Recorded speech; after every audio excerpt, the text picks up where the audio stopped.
Hi viewers, இன்றைக்கி நாம் பார்க்க போகிறது முடக்கத்தான் கீரை ரசம்.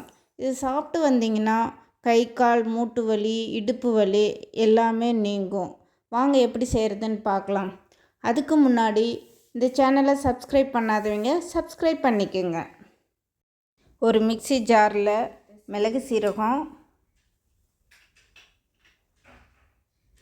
பூண்டு, தக்காளி, வரமிளகாய், கருவேப்பிலை எல்லாத்தையும் போட்டு அரைத்து எடுத்துக்கணும். எல்லாத்தையும் அரைத்து எடுத்தாச்சு. ஒரு கடாயில் எண்ணெய் ஊற்றிக்கணும். பெருங்காயத்தூள் போட்டுக்கணும்.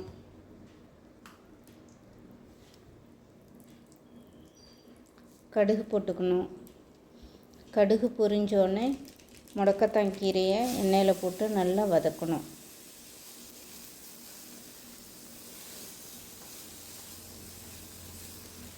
அதுக்கப்புறம் அரைத்து வைத்த விழுதை எண்ணெயில் போட்டு அதையும் நல்லா வதக்கிக்கணும். தேவையான அளவு உப்பு போட்டுக்கணும். மஞ்சள்தூள் தேவையான அளவுக்கு போட்டுக்கணும்.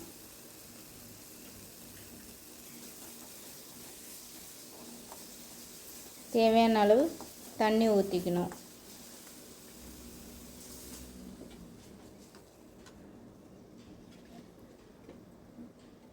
அதுக்கப்புறம் புளியை கரைச்சி ஊற்றிக்கணும்.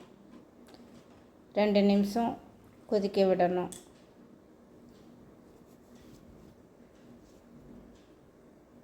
கொதிஞ்சு வந்துருச்சு. முடக்கத்தான் கீரை ரசம் ரெடி.